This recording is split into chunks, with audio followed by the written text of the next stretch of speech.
before we launch into the material, some things that you're going to need.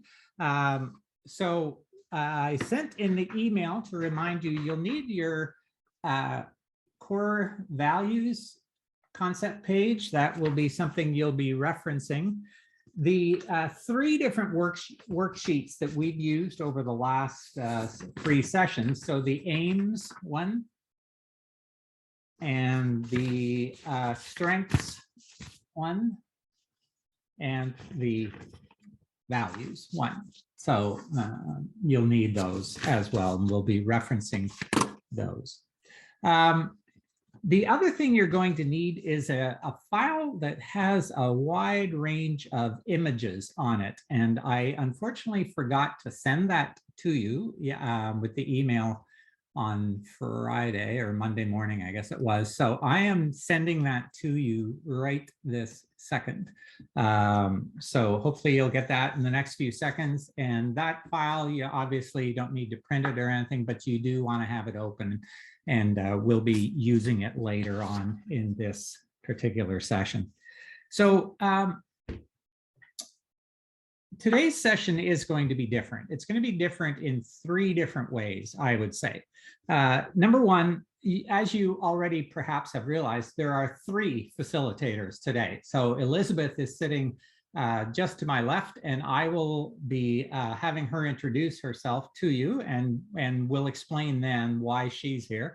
But she has had lots and lots of experience with Chemtrade in the other leadership development programs that we have done.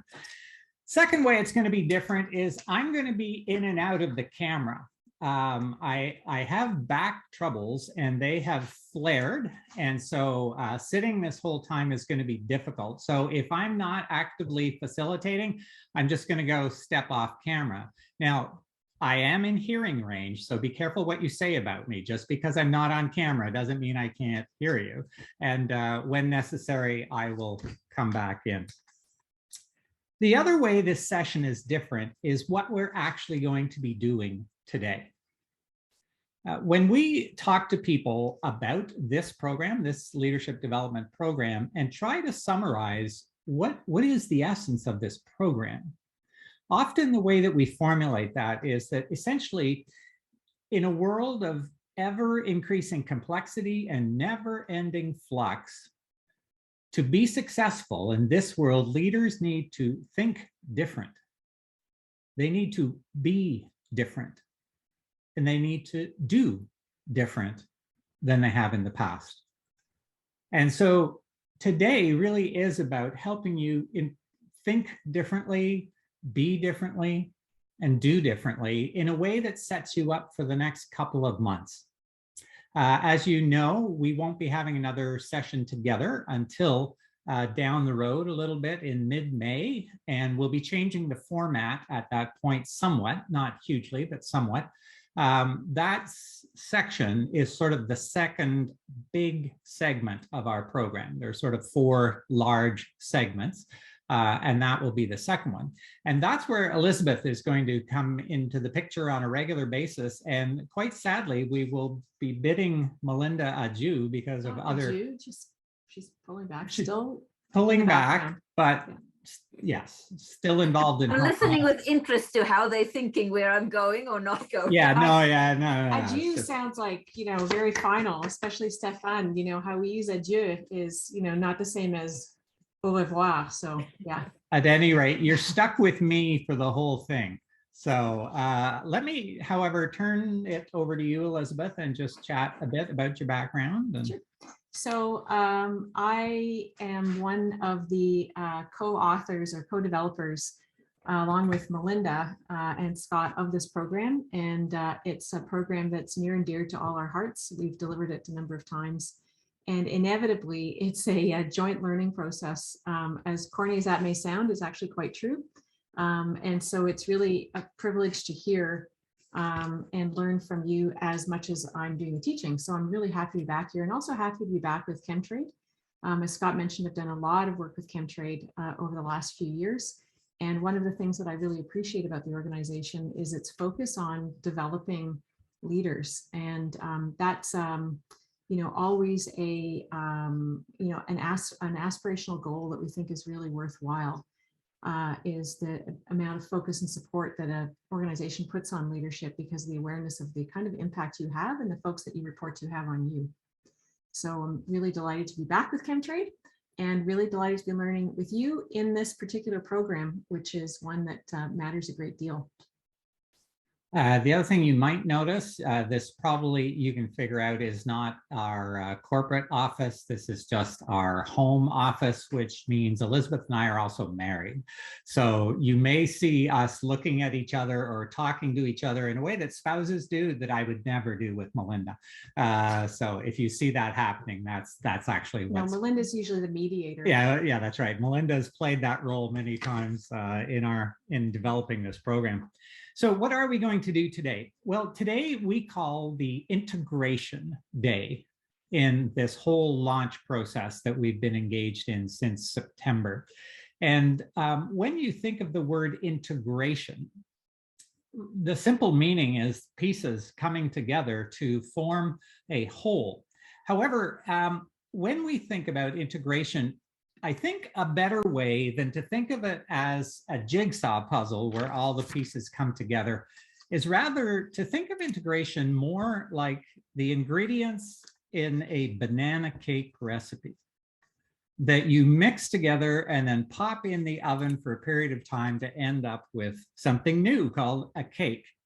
And that's really what we're after in this session, is a chance for you to take a lot of the different themes, the concepts, the tools that we have introduced you to over the last 6 weeks, and kind of pull them together into hopefully a rather seamless whole that will help you lead even better in the next couple of months until we're back together again. So that really is the focus for today.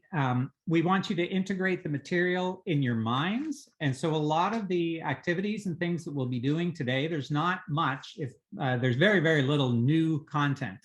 It's really working with the concepts and tools and frameworks that we've talked about. It's more integrating those even deeper into your thinking by providing opportunities for you individually and in smaller groups to talk together about the implications of these ideas that we've covered in the last few sessions. The other way that we want to help you integrate or further integration, not only in your thinking, but how do you integrate this into your day-to-day realities as a leader at Chemtrade? This isn't about adding more things to do as a leader. It is about, in the midst of all that you are already doing, how do you think different, be different, and do differently in those situations? So it's not another list of things that you now have to accomplish. It is rather a way of integrating into your daily routines and your daily responsibilities in your role as a leader at Chemtrade. How do you integrate these things that we've been talking about? And so we'll be spending some time focusing on that as well. Now, because it is an integration day, we will be reviewing several things along the way. And we thought, a great way to do that would be to have a quiz. So it is quiz time.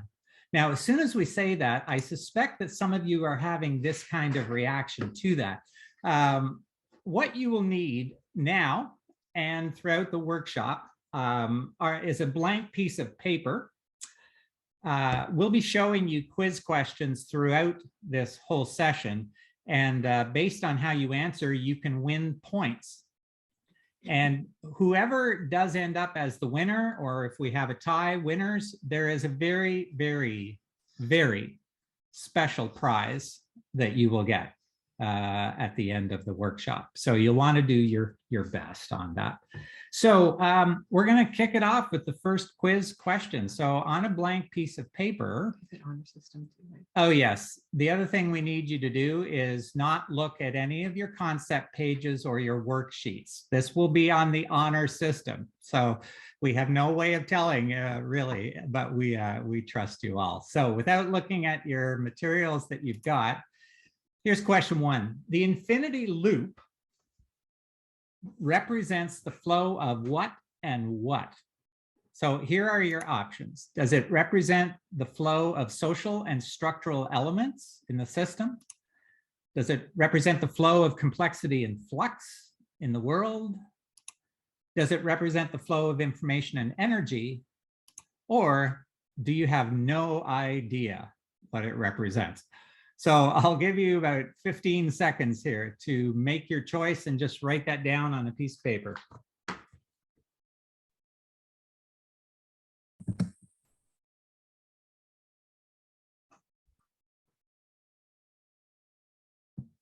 Okay, do we have any brave enough soul to just call out? What did you answer for that? Information and energy. Information and energy. Anybody have a different offering? Social and structural elements. Social and structural. All right, so we have a few things. Well, let's have a look at the correct answer. Well done, Jacqueline. All right, so if you got both of those words, give yourself 2 points. Now, that represents the essence of what we refer to as the leadership loop. The leadership loop we have tried to introduce as a lens through which you can view your realities. And one of the things that we've suggested that is that in a world of complexity and flux, where things are never stable and probably won't be stable, and they're increasingly complex, it can be incredibly useful to start thinking of your organization. Now, whether that's at the team level, whether that's at the department or plant level, whether that's Chemtrade wide. Think of it as this continual flow of information and energy that is intended to get the work done that Chemtrade needs to get done. And that flow of energy is filtered through, shaped by, influenced by both structural and social elements in the organization. And again, by way of review, structure refers to those things like the organization chart, formal roles and responsibilities as defined somewhere on a piece of paper. Could be policies that Chemtrade has. Your plants are part of the structural element. Physical settings, we've experienced that big time in the change of physical settings in the pandemic. These are all structural elements. They're more tangible, and often leaders tend to go there in their thinking because it is much more tangible. But the other element in an organization that has a huge impact on the flow of information and energy are the social elements. You know, whether that is the dynamics between members of your team or dynamics between you and those that you lead or your colleagues. It includes things like the norms of the organization, or politics that happens in virtually every human organization where people are jockeying for power and resources.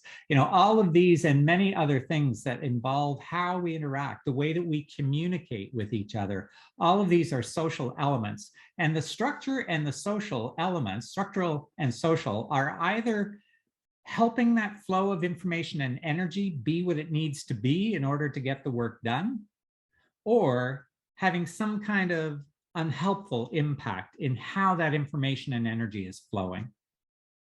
Now, the other thing, of course, is that the context that we talk about is, as you see on the screen, complexity and flux.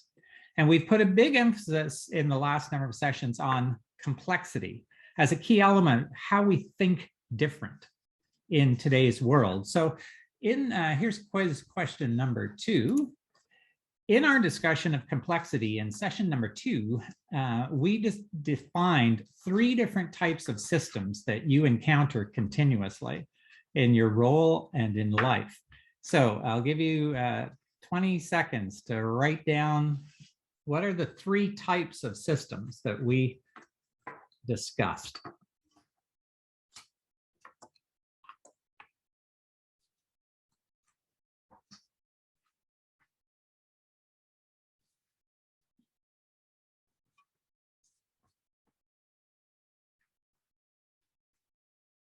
All right, time is up. Once again, anybody want to offer what they think is the correct answer? I'd like to offer that multiple choice would have been helpful in this question. It can't all be easy, Jacqueline. All right, well, let me show you if you don't want to step out and maybe. Simple, complex, and complicated. Very good, thanks, Nestor. Exactly, simple, complicated, and complex. Well done. So if you got all three of those, give yourself 3 points, or however many you got, give yourself a point for each of them. All right, so another question about these 3 kinds of systems. Is a team a type of complicated system? Yes or no? And I'll give you just 10 seconds to choose and write your answer down.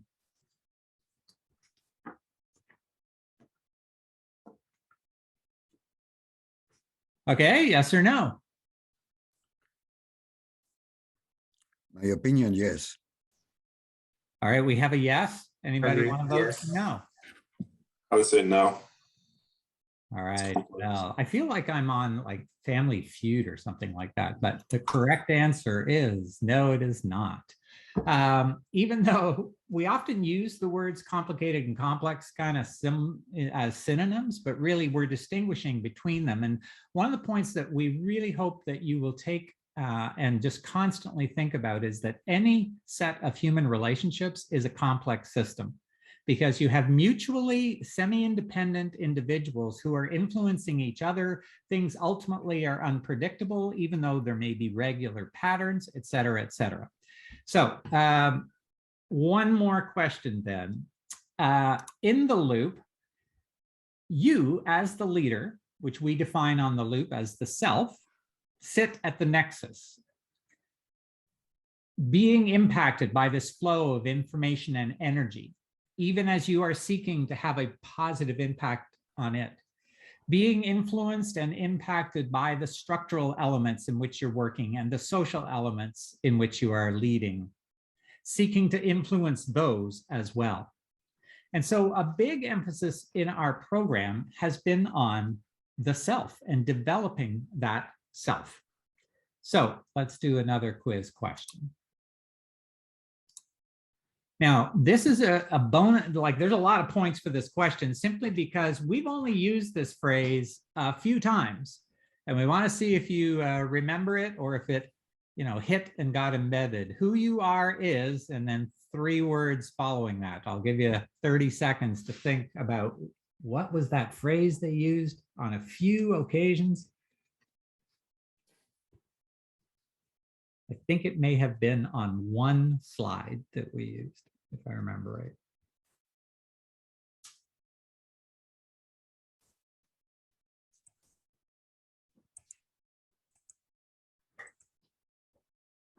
Okay, any offerings here? Who you are is? How you lead. Wow, how you lead. Well done, because that one is a big 5 points, because it was an expression that we used very infrequently, but it is such a great summary of why we focus on developing the self. You are at the nexus of all of this stuff that is swirling around you. And the more that you focus on developing yourself, the more you have the ability to influence the system and to resist negative impacts of the system on you. So in our conversations in the last 3 weeks, we have focused each session on one of these specific areas of knowing, down the right-hand corner, practicing skillfulness in managing your mind. We looked at that 3 sessions ago. Knowing the means you have available, 2 sessions ago, and then knowing the motives that move you. And then in that lower left-hand corner, we have focused a lot on developing curiosity. Now, we haven't really used the term, the leadership virtues, and we will be getting into that more in our next segment. There are actually 4, what we believe are core virtues or character qualities that leaders do well to develop. And the first of these, and in some ways, perhaps, I think the most important is curiosity. And so we've kind of over the course of the whole session so far been asking you to develop that capacity. So let's come to the skillfulness in practicing managing your mind better. And we have 2 quiz questions for you there. So, oops. Now, this is another phrase. We have used this phrase a little more. So let's see if you remember that. Where attention goes, and then 2 words, and there's a little hint here that it does rhyme, which we hope made it memorable.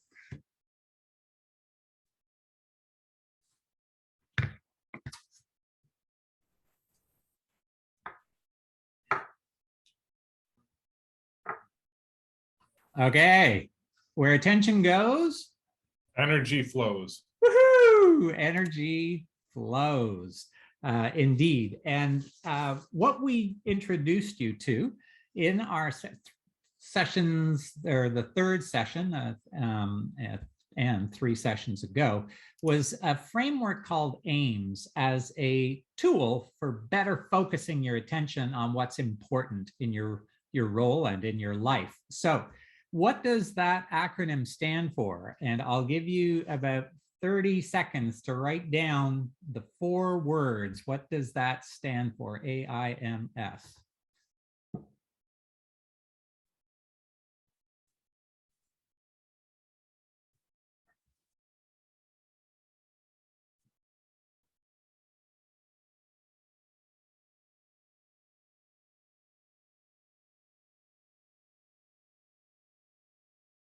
Okay, what's it stand for?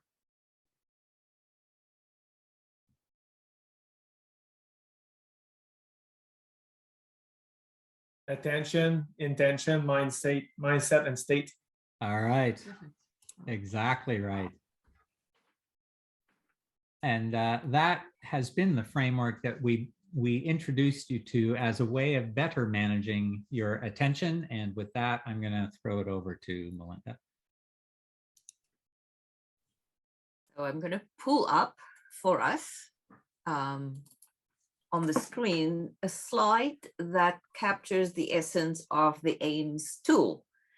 This is one of the very few tools that we've introduced in this part of the program. And I think for all of us, this is one of the most powerful tools because it speaks to one of the most powerful ways that we engage with the world, which is what has our attention. Literally, our experience and our understanding of the world is shaped by what has our attention. But we know that our attention is kind of like a young puppy. It has a mind of its own. It gets fractured. It gets kind of like thrown around.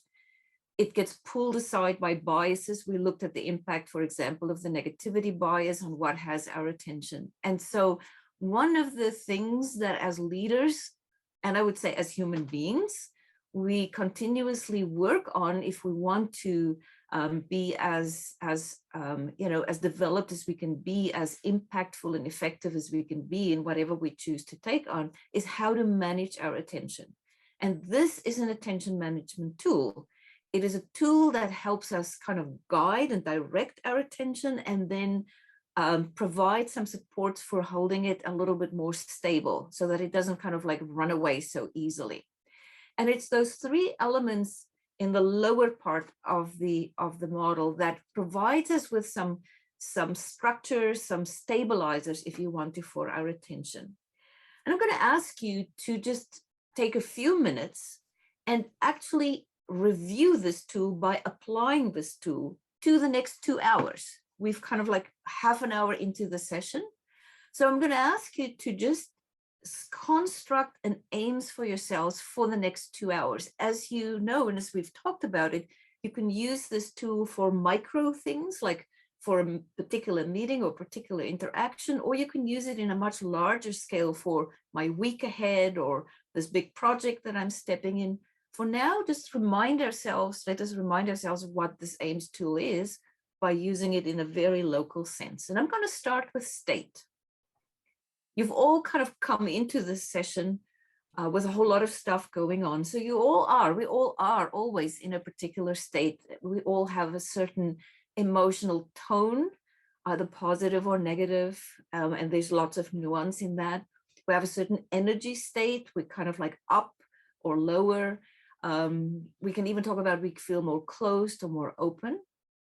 So the first piece is this: just check in with yourself. What is your current state?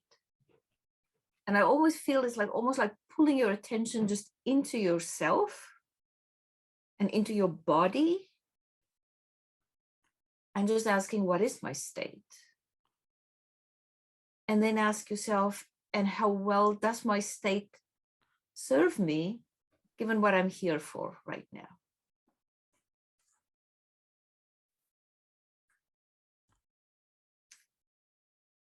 And your awareness of your state and your deliberate kind of calibrating the state that you have is then one way that you can help stabilize your attention for the next two hours.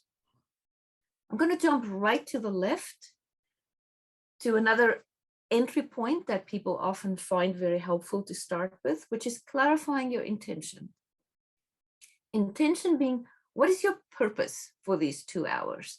What is it that you actually want the outcome to be for yourself? What's the highest goal that you have for this? So what is your intention for the next 2 hours? You've heard what this session is all about. You bring your own kind of goals and aspirations and values to it. So if you were to clarify a particular helpful intention for yourself for the next 2 hours, what is that intention?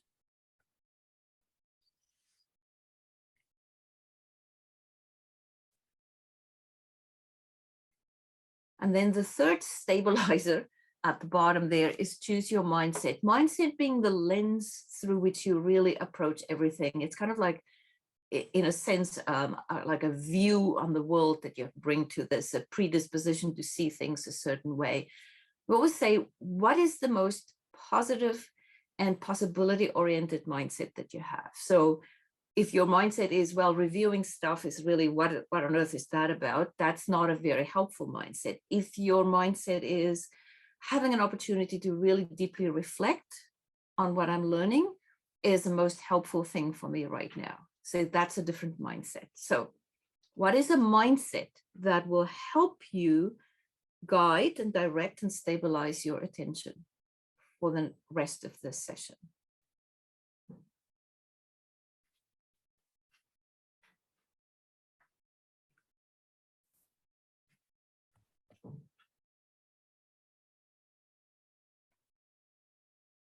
Again, as I said, using aims is a practice. The more you do it, the more your kind of ability to manage your mind really strengthens. And so we want to encourage you to continue to practice using the tool in small ways and in large ways, because every time you use it, you actually strengthen those elements that help you manage your mind, that helps you kind of guide and develop your attention, your ability to kind of keep your attention stable in a way that aligns with what it is that you want to be doing.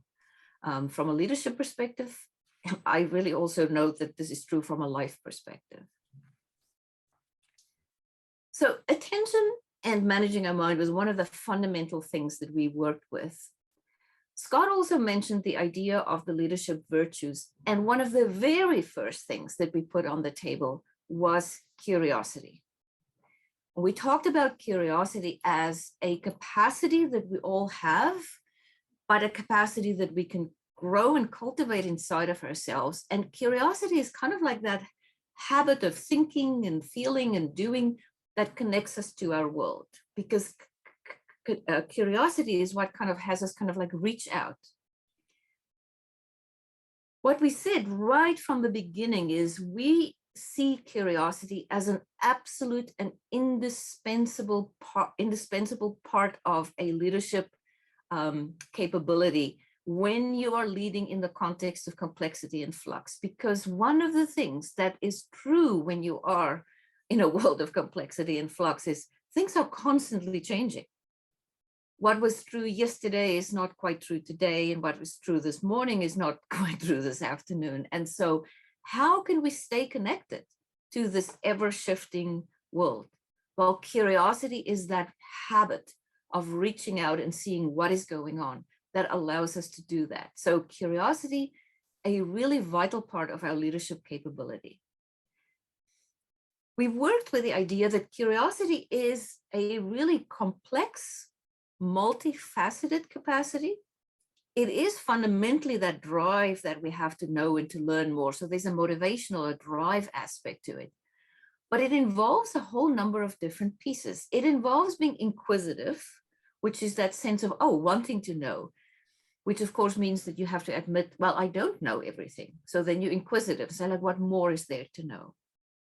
But it also involves openness. And by that, we mean open-minded, open to the possibility that things might be different than I have assumed them to be.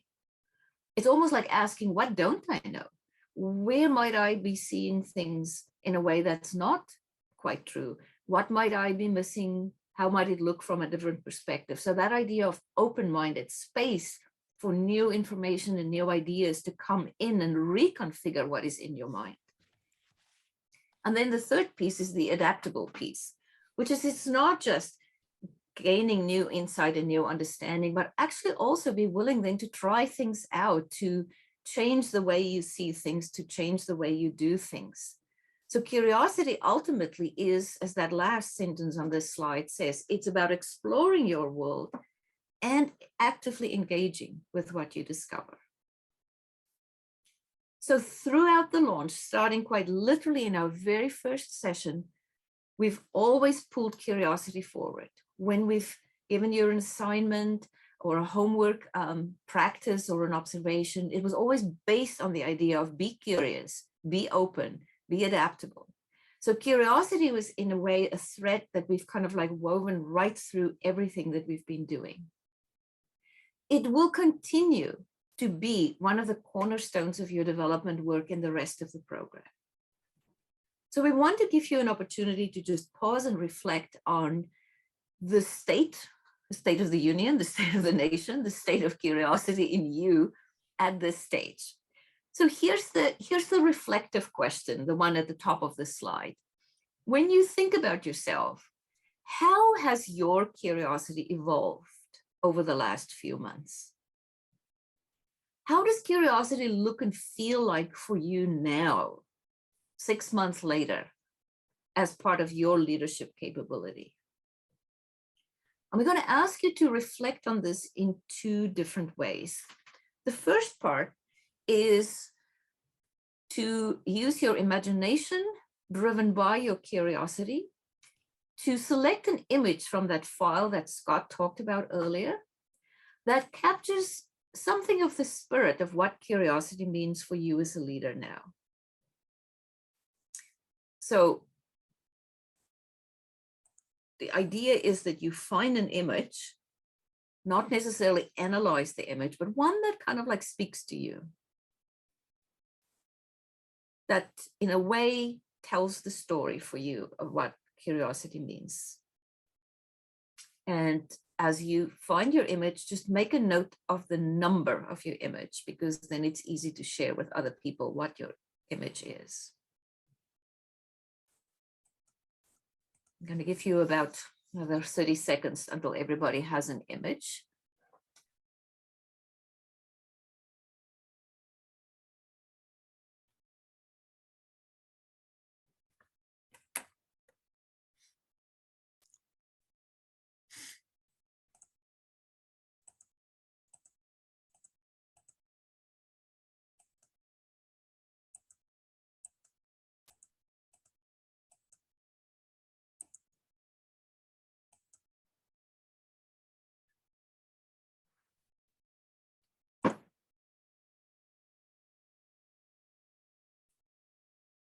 And then, because this is such an important piece for us in the development process that this program is kind of designed or intended to make happen, I want to give you an opportunity to share with colleagues what was your image and what does that capture for you about the way you now think about the link between your curiosity and your leadership capability. And by having the opportunity to share and then also to hear from other colleagues, that kind of just hopefully adds even more texture and richness to your understanding of how curiosity and leadership are so tightly woven. Good. So in the spirit of curiosity, we are curious to hear just some of the things that emerged from, that stood out for you in your reflections on the link between cultivating curiosity and leadership. I guess we all were impressed with each other's imagination on picking our pictures. All the stories made sense, but they were just different imaginative ways of doing it. That's lovely. I love that, because you will see in some of the later parts of the program how tight the link between imagination and curiosity actually is. So it's lovely that that was one of the things that, I don't know, was fun in a way about this exercise. Cool. That's actually a micro way that you use curiosity in that activity. When you first see the image somebody picked and you're thinking, why did they pick that? Mm-hmm.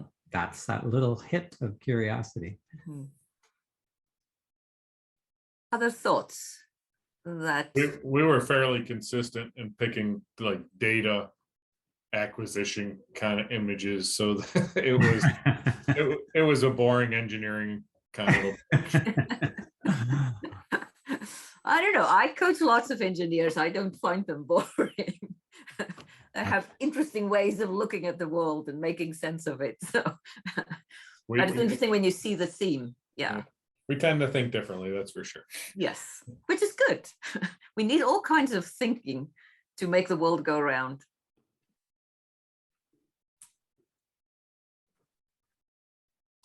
All right, Scott, so you want to continue with your quiz? Yes, it is time for a quiz question. So Melinda has reminded us of the aspect of developing the self, of managing our minds more effectively using aims.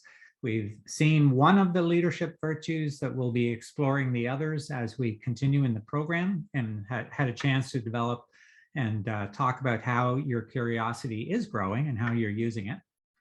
The next segment of the self, or the next aspect of the self that we focused on, were your strengths.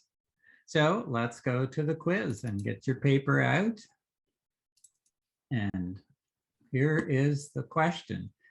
Based on our, again, no looking, based on our definition of what strengths are, answer true or false to the following statements. Everything you are highly skilled at is a strength. True or false? Second, your strengths aren't always obvious. True or false? And finally, a strength is something that should always be used. True or false? We'll give you about 10 more seconds just to make your choices.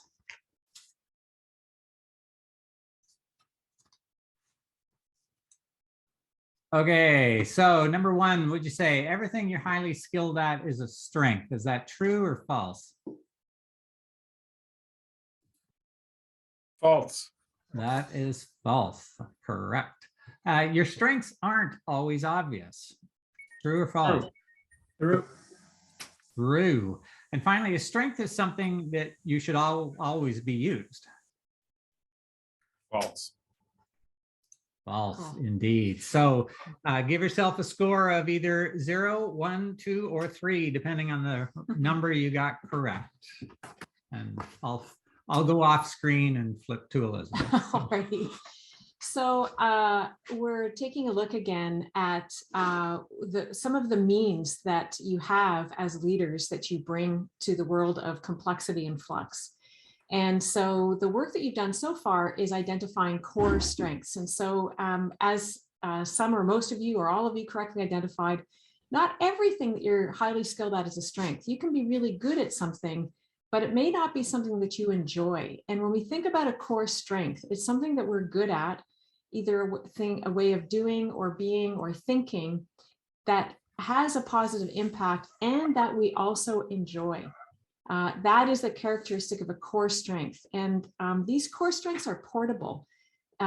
So in the same way that a particular skill may not be portable, a core strength is. So an example is you might be great at using power tools or great at mathematics in measuring, but those aren't always appropriate. However, spatial intelligence, which might be a core strength, can be really useful in a lot of different ways when it comes to navigating the world. Our strengths aren't always obvious, and this is something that's really important for leaders to know.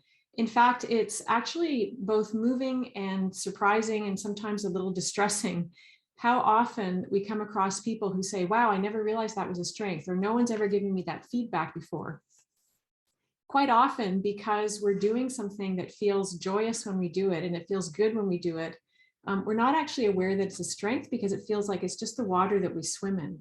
And so feedback, reflecting back strengths to each other is, I think, one of the imperatives of leadership, so that the people around us know what their strengths are and can use them, and we can leverage them as we work together. But it's also quite a gift to give people some feedback or a mirror back that, this is what you're really great at, but who you are or how you are is really terrific. So sometimes you yourself may be surprised to hear that from someone, that you have a particular strength. You just never considered it that way, and think about the impact that that has. And now that you know that it's a strength, you can use it in more intentional ways in different situations. And then finally, a strength is something that should always be used, and the answer to that is false. And this is where we're really going to take a bit more of a deeper dive here in the next few minutes. And Scott, I seem to have lost the mouse, so I'll get you to turn that to close us down here. There we go. So when we talked about the notion of strengths being critical for us to understand so that we can use them, and critical for those of us around us to understand so that they can use them, really important for organizations to know and use strengths, we can actually become even more nuanced around that. And so we can, in fact, make the use of strengths even more powerful once we start to understand some deeper nuances attached to them. So think about a strength as being a particular way of being or way of thinking or way of doing things, and then think about its absence. So I'm just going to share the screen again. There we go. If we see the absence of a strength, so let's take the strength as decisive, its absence, we can say, is wishy-washy. So if I'm decisive and I see someone who isn't, I think they're wishy-washy, or they're not committed, or they're not really that interested. That's the strength that it's in its absence. But we can overuse our strength. So depending on the situation, depending on our stress level, depending on what's called on us, we can start to overuse a strength, and that strength being overused actually becomes something like dogmatic. So we value the strength. It's incredibly useful to have a strength that's called decisiveness. But if we're decisive and we're fast to be decisive in every single situation, we actually start to lose the ability to become flexible. So a way to think about a strength, instead of thinking about its negative opposite, is to start to think about its positive opposite. If my strength is decisiveness and I'm afraid of not using it, I might think that I might become wishy-washy. In fact, if my strength is decisiveness, but it's not always a great thing to use, a better way to think about it is, maybe I should look at a positive opposite in this situation and be more open-minded. And I'll give you a concrete example of this. I have a colleague, and it's not Melinda and it's not Scott, that I've been working with very closely over the last little while. And one of this person's core strength is action. They are exactly the kind of person you want when you want to blast through obstacles and get stuff done. If you want to really work quickly and you want to take advantage of opportunities, this individual has an unbelievable strength of action orientation. And it's been really inspiring to watch that at work. In the past 2 years through the pandemic, because of the rate of change and because of the pressures related to change, you can imagine the problems and issues that come up over and over and over again, new ones all the time. And that strength has started to become overused. And that action-oriented strength has been just act always and just plow through everything. And unfortunately, what's happened in that overuse is the organization has started to suffer with a lack of direction, a lack of priorities, and a burnout, because it's just been action, action, action all the time. Now, in thinking about that colleague and in working with that colleague, the fear that's there in this individual is if they don't act, they'll lose opportunity, they'll slow down, they'll stop, they'll stagnate, and the organization will stagnate. That's the negative opposite that they have in their head around this strength. The reframe for this person over time has started to be looking at the positive opposite of action orientation is considered reflection. Sometimes rushing to act is actually the worst thing that can be done. Sometimes, because it just turns into constant reactivity, sometimes what needs to happen is to stop, to pause, to reflect, to think, to identify priorities. And that's been a really great growth area for this individual, to move from action turning into reaction to action, pausing for a bit and linking it to something that is more reflective and a little bit slower. And what they've learned is that doesn't stop the action, but it does make it possible to choose when an action should be taken or not taken and which action should be taken. So this idea of understanding our strengths, but developing more nuance around those into understanding what it's like when they're overused and understanding what their positive opposite is a really critical piece to add to our ability to use strengths. Because it gives us much more of an ability and an agility when it comes to different situations to be able to actually act in ways that are really beneficial to the organization, to the people around it, us, and to ourselves as well.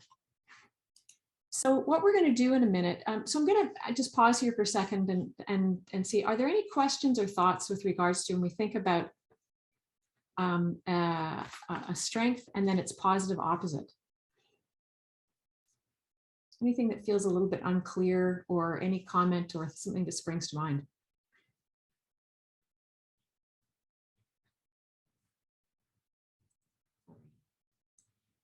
Good, because what we're going to do now is we're going to put you in triads, and your job in the triad is to take two of the strengths that you identified in your work on strengths. And so you can take your worksheet that you had from the session you did on strengths, take a look at two of the strengths that you had, either you identified yourself or other people identified for you, and with your partners come up with what the positive opposite is of that strength. Now, I'll just say one thing about that. There's no single positive opposite to every strength. The context can change it a bit. So we can think about an action orientation, and a positive opposite might be considered reflection. A positive opposite might be prioritization or strategic thinking. So you can have a range of positive opposites, but the idea is that you want to find, usually instead of thinking about the absence of that strength being a negative, think about what the absence of that strength might be when there's a positive opposite to it.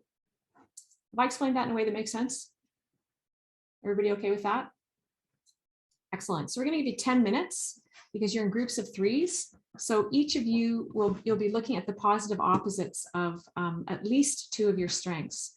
And we will be asking you to report back at the end of this so that we hear what some of the positive opposites are. If you find you have extra time, the extra challenge you can offer is think about people on your team. If you look at your the strengths constellation you did for the people on your team, and think about what some of the positive opposites may be in people who sometimes drive you crazy.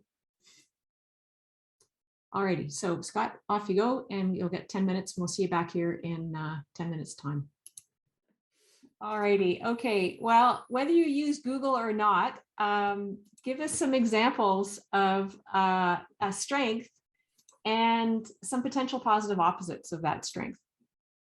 We had kind of two that were similar that ended up with the same thought process. So One was self-sacrifice and the other was hardworking, but then the positive opposite would be work-life balance, something along that line. Yeah. Yeah. As opposed to lazy, say. Yeah. Or he doesn't care, or, not a team player, or whatever it happens to be. Yeah. Yeah. Thank you. Are there a couple other examples of strength and then its positive opposite? Do have teamwork, like teamwork oriented. I mean, when you're teamwork oriented, you try to get consensus, right, with most of your teammates or your colleagues, but sometimes it works against a little bit the efficiency. And so sometimes I think I would say positive opposite would be someone that wants to make that decision, right, whether or not everybody agrees on it, so things progress. So Well, it's really interesting because, the example that we had earlier was, decisive, and a positive opposite of decisive could be team oriented. And then you could switch them, team oriented, and the positive opposite is decisive. So that's really interesting. Yeah. So you see, like, there's not a one-to-one kind of thing. It really is, it is contextual. And we can find a range of things. So thanks. A couple other examples. We had attention to detail and then big picture view. Excellent. Yeah. As opposed to sloppy, which might be, a lack of attention to detail. Yeah. Any others? We had one, good listening skills. And the positive opposite would be to express more of your own ideas and opinions. Excellent. That's interesting. Really nice. Yeah.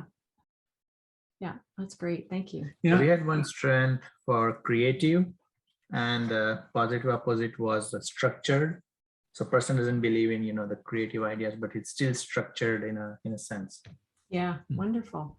It's so interesting how the world, and people and skills start to open up when you think about positive opposites, because you start to see way more possibility. Because if you add creative and structured together, wow, what can you get? That's pretty interesting. Versus creative and unimaginative, it doesn't take you anywhere. But creative and structured takes you somewhere. Or, good listener and expressive takes you somewhere. And this is the interesting dynamism when we think of strengths, that the mistake is to think, well, these are my strengths and this is how I am. And we kind of have this solid view of ourselves or of other people, when in reality, we ourselves are complex systems. And so our strengths ebb and flow. We can use them and move them quite differently.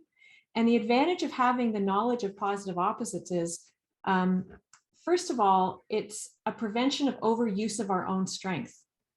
So if we remember, strength is caring, that the opposite, there's a positive opposite of that, which is, an appropriate distance maybe, or an ability to create boundaries as opposed to not caring.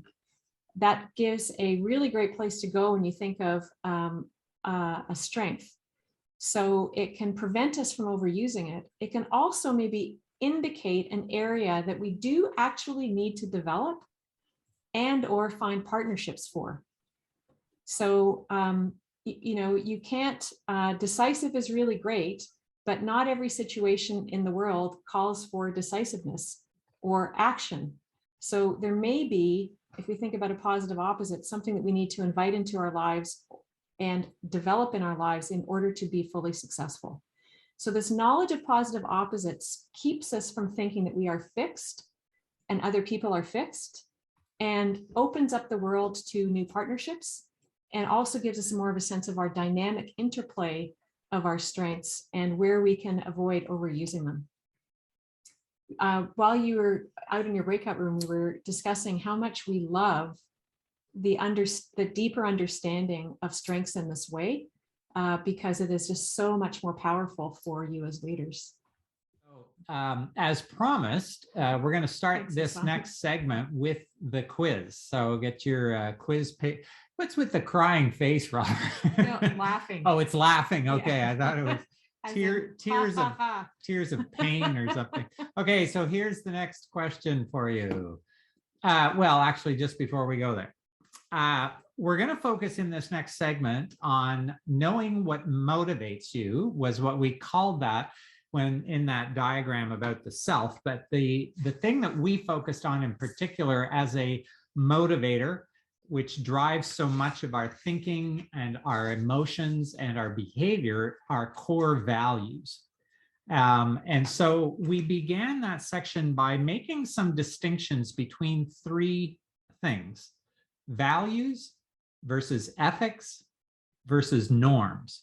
So that is the question. Let's see if you can, whoops.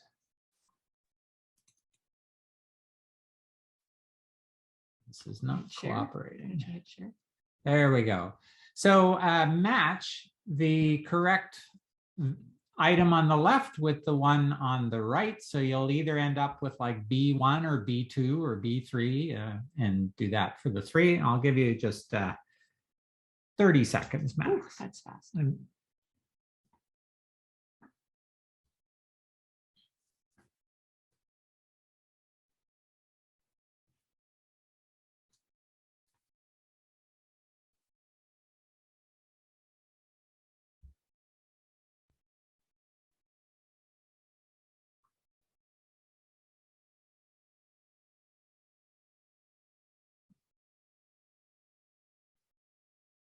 All right, let's reveal the correct answers here. So A2, B1, and C3. Give yourself 1 point for each of the ones that you got correct. That was kind of tricky because your numbers were out of order to start Yeah, with. exactly, isn't that? So you had to actually, this is also a test of attention to detail and whether you're paying attention carefully using the AIMS framework. So the distinctions that we made there are important in several regards, but one of the key things that we talked about is it's the realm of ethics, not the basic human values from the Shalom Schwartz framework that we were using, his 19 basic human values. It's the realm of ethics, not those basic human values, which involve judgments of what's moral or immoral. It's how you express those 19 values in terms of the ethics that you are using in how you live out that value that determines right or wrong, or good or bad, moral, immoral. And that's such a critical thing because values, as we talked about, are so tied to our emotions. And it is so easy when someone's values are opposite to mine to judge that value and therefore that person, rather than asking, okay, is this actually an unethical use of that value, or is this just different from me? We also made the distinction with norms, that norms are simply what a group decides as to how are we going to be together. You know, so if you have a norm in the workplace that you wear a shirt and tie or a nice top, but then on Fridays you can come dressed in jeans, you know, those are norms. They are the standards of behavior specific to that particular group. How you talk to each other, how much emotion you are able to express in the workplace. You know, those will vary group to group, and each group will develop either explicitly or implicitly its norms. So there's the three questions. Now, you're going to need a couple of things for this next activity. You have the worksheet, and it has that, that's probably pretty small for you to see. It has the grid that you filled in, or the wheel rather, that you filled in, and made distinctions between, visually made distinctions between the values that you said were most important, somewhat important, and not very important. So it'll be useful to have that available. And in this case, it's also useful to have the concept page, the core values concept page, because you're going to probably end up using those together in some ways. So this framework that we introduced to you, that was developed years ago by Shalom Schwartz, a professor from Israel, and based on research that he and colleagues and then others have done over the last 30 years or more internationally, created this framework which looks at 19 distinct what he terms basic human values. And just to refresh your memory, there were a couple of important things about this, what he calls the circumplex. One fundamental idea is that any value that is close to another value on the wheel is probably compatible with it. So for instance, if you have a power dominance, that core value, and you are acting as in poor power resources way, you can see how those are very compatible with each other. If you have caring under benevolence and dependability, those will be compatible with each other. So that's a key concept. Now, the implication here is the other key thing that we looked at is values that are on the opposite side of the circumplex tend to be opposing values. So if you do have a power dominance core basic value, there's a good chance that somebody who has either the universalism, one of those values, or one of the benevolence values, you're going to see them very different. And their value expression may be something that it is very easy to start making negative judgments around because it's the opposite. Opposite value. So if you keep those two things in mind in looking at values using this framework, values that are close to each other tend to be compatible in terms of the behaviors you're expressing because of those values. Values that are on the opposite side tend to be incompatible and opposing to the value that you are expressing. Now, we're going to do an activity in a moment, a chance for you to do some individual reflection that kind of takes your values another stage, your understanding of these values another step along the way. So I'm going to get you to work individually for a few minutes, and then I'll tell you what you're going to do in small groups. So I'd like you to think of a recent conflict or just like a difficult situation. Could be an ongoing difficult situation in which you were or are involved. Now, on paper, I would like you to describe the situation from your perspective in just a few sentences. How would you explain what's happening here and why? So you're going to explain that. And then I'm going to ask you in a moment. Actually, let's hang on to that one. Yeah, just take the first two. No, sorry, I'm thinking out loud here. So if you go to either the wheel that you had where you colored in your values, that's probably the easiest one to do, but you can also use the core value, the circumplex, either of those pages. Take two of the values that are high values of yours. So you categorize those as highly important to you. And then for each of those values, choose two of the opposite values on the circumplex. So for instance, if you had a high value on conformity rules, I would like you to select like either self-direction thought, self-direction action, stimulation, or hedonism, and just pick two of those. So you're going to take one of your own, go to the opposite side, and then pick two on the opposing side. And that's what we're going to be practicing with. You don't need to do anything else. Now, yeah, okay. All right, so I'm going to give you probably 4 minutes to write your thoughts down, just briefly describing the situation. And then for two of your basic human values, choosing two opposing values, two for each of your high values.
have about 30 seconds more to finish describing and then pick 2 of your top values. And then for each of those, 2 of the opposing values on the circumplex.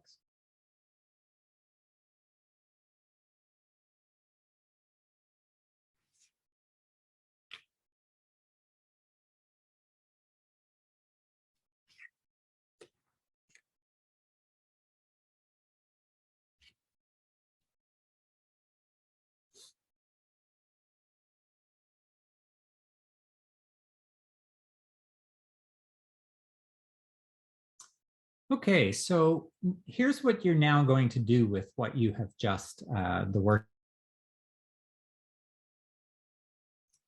Okay, so here's what you're going to do now with the work that you have just done.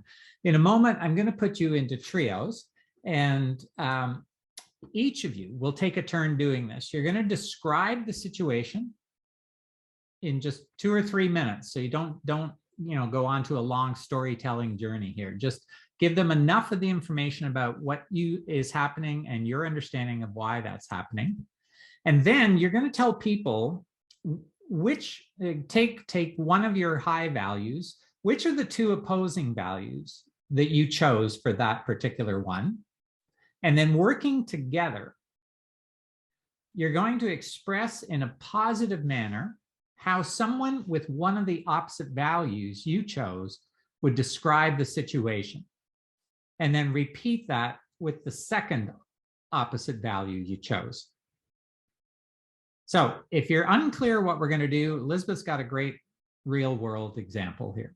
So this is going back quite a number of years. I started with a new organization, and I had a boss who, every time I would write a memo, would give it back to me on paper with all kinds of markings on it. And I was getting increasingly frustrated with this. And this puts her in a very good light, not so much me maybe. But she noticed one day my reaction, my feeling of frustration, because I'd been writing for years. I'd written for television. I'd written, internal communications. And she came in and she said, I noticed, you seem a bit upset when I give this to you. And she said, well, I just wanted to let you know why I do it. You're new to the organization. And these are the first few things that are going in front of the executive team. And I want to make sure you look really good when you do it. And what was really interesting to me was 2 of my highest values are self-direction of thought and self-direction action. What's fascinating was one of her core values was face. And if you look at face on the Schwartz circumplex, you'll see that saving or preserving public image is actually really important. And as soon as I saw it from her perspective, the irritation drained away, and it was, oh, wow, from her worldview, she was really working to do me a favor. So that's an example of looking at a situation from someone else's value. So what you're going to do in the small groups is exactly that process. Take one of your core values you identified, describe the situation, tell people one of your core values, pick and the 2 opposing values you picked, and then you're going to work as a trio in how would a person, let's say it hadn't been face, let's say Elizabeth's boss had a core value of tradition. How would somebody with that core value describe the same situation that you have written down or talked about? Any questions? And then you're just going to take turns going around the circle here. One at a time, right? Yeah, one at a time. The second value. Yeah, and then do a one. second round if you have time. So start with one of the core values you picked and the 2 opposing ones. And then if you have time to do a second round, you can. So we're curious to know not what you discussed, but when you think of what you just did, what's the value for you? What's the benefit for you as a leader of doing this kind of thinking, rather than reacting to somebody's opposing values, thinking, how do they see it? As leaders, we're limited to the experiences that we have in life and our points of view, whether it's nature or exposure to certain situations that cause us to see things through a certain, shaded pair of glasses. And just because we view the world that way doesn't mean it's reality for everybody. So I think challenging yourself to step back might cause you to come up with a more balanced response to a difficult situation. Yeah, what a Thanks, great way Robert. to put it, because if you think about that from an organizational perspective, how valuable that is. And if you think about that from a social perspective, how valuable that is and how hard it is. So it's a wonderful articulation. Thank you. And notice that it is about that openness aspect of active curiosity. Yeah. That kind of like is the motivation almost like behind that. Well, definitely, you look at the opposite side. The exercise makes you take time to see another perspective. Now, whether you always will agree, kind of in our group is, do you always agree with the other, taking the time and understanding? At least you give yourself the time to look and understand maybe where that other person's thought process is coming from. You still have the right to maybe disagree, but at least you maybe more understand their point. Yeah. And that gets back to the understanding and the social part of it. You can hopefully disagree, but not be disagreeable. Yes. And to go back to the example of the boss, we may disagree. Like I don't have the same value around face, so choosing this word over this word, whatever. But the intention was kind, and so I could relate to that kind intention, even though I may still feel micromanaged. But it was like, oh, this is done out of kind intention as opposed to disrespect or wanting to control, right? So it's that opening up of possibility, again, beautifully articulated. Yeah. Understanding the core values that were also used, like you said, on the opposite ones that you are, right? Understanding them probably help you also customize your approach from a person to another, right? So if you know that someone is more leaning toward power dominance, then you have an idea on how you should approach this project as well. Yeah. While if somebody is more teamwork oriented, then you also have an idea on how you should approach this one as well. So in the same way as Ken is highlighting, like you can also understand them to use them at your goodwill. Yeah. So. Or to be a better manipulator. Or to be a better manipulator as well. The correct word is influencer. Oh, sorry. That's so 2022, Jacqueline. Thanks. Yeah. We're positive opposite. In some ways, you may have noticed there's a very loose parallel with the activity you just did with the one that you did with strengths. It's that learning to think from another perspective.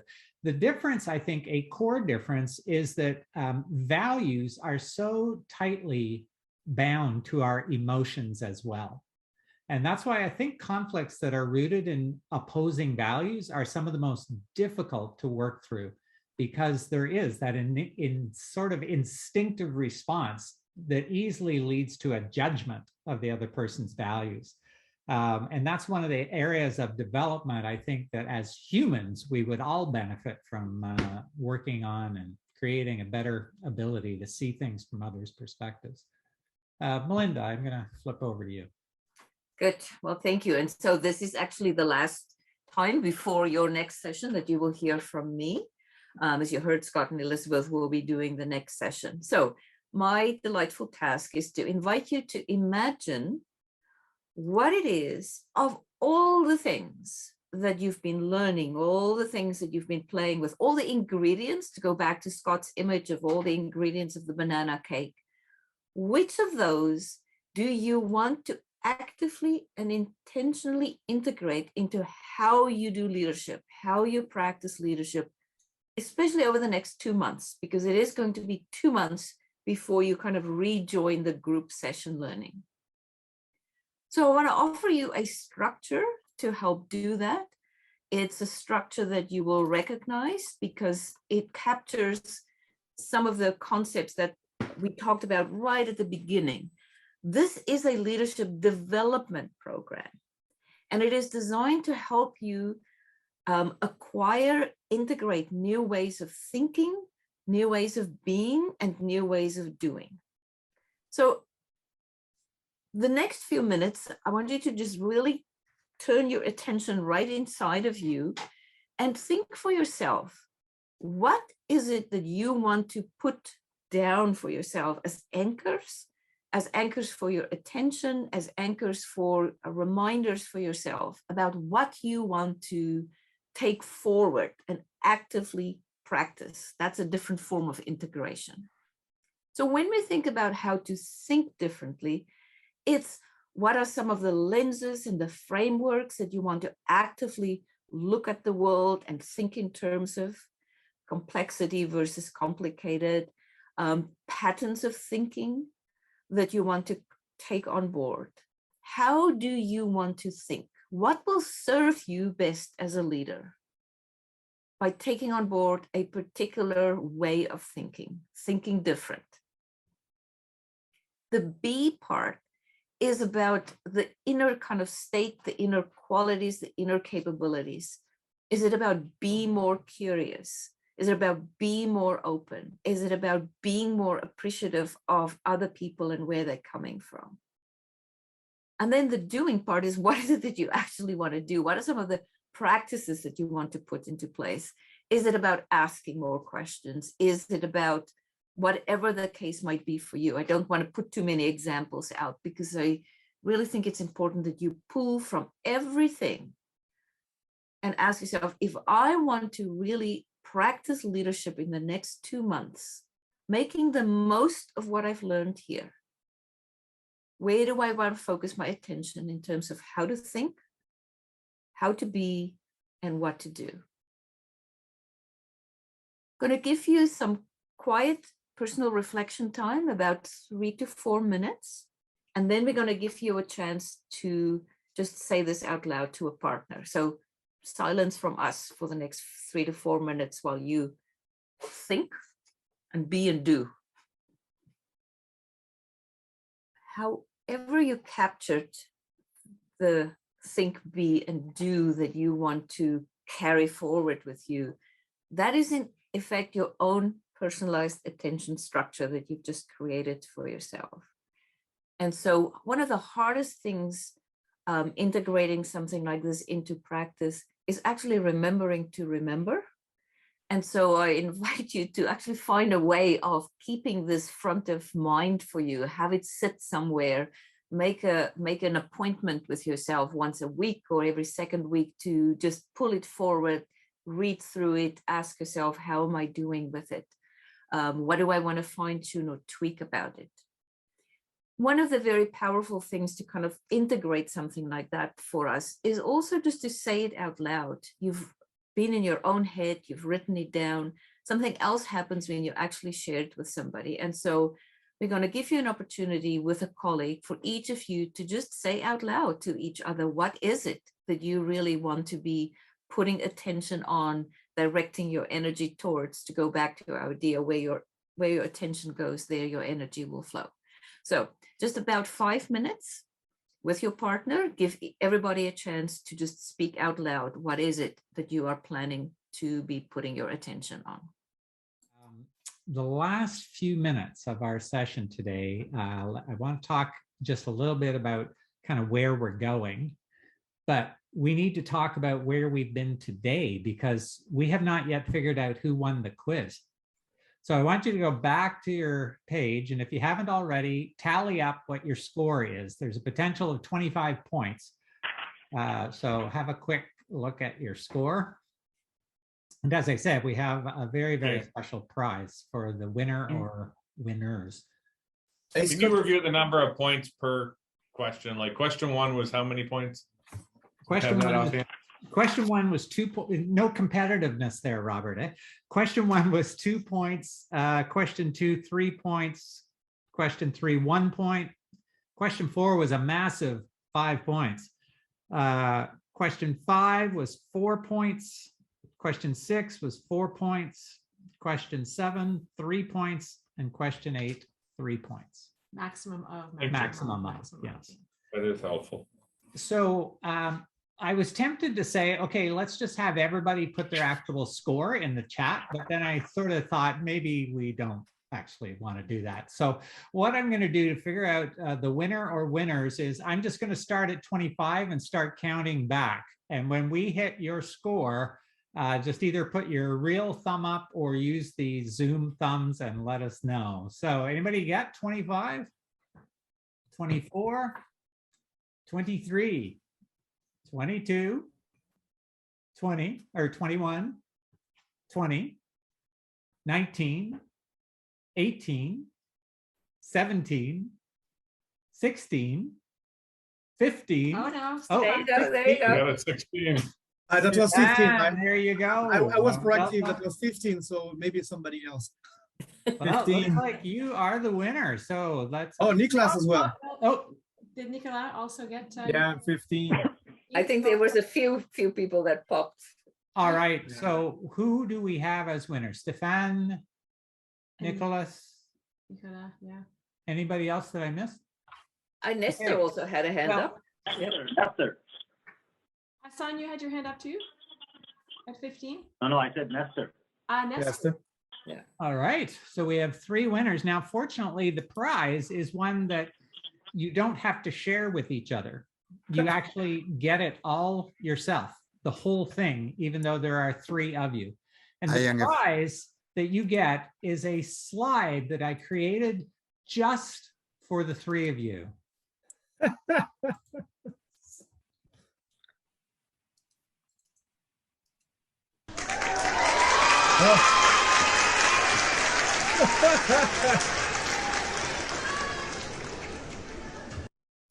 It's a very unique prize. Well, I hope you're not thinking, well, that was the lousiest prize I've ever won. But Melinda and I would just like to apologize to all of you. You should have put the horn. That's right. There should have been the horn. Thank you. But sense of humor kind of won the day. Thank you for playing along. That was great.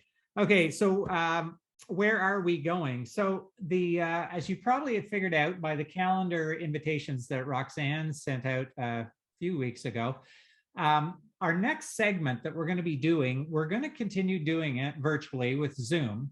But rather than have frequent sessions once a month over a long period of time, we're going to condense the amount of time into a 3-hour session, a full day session, and another 3-day session. 3 hour. 3 hour.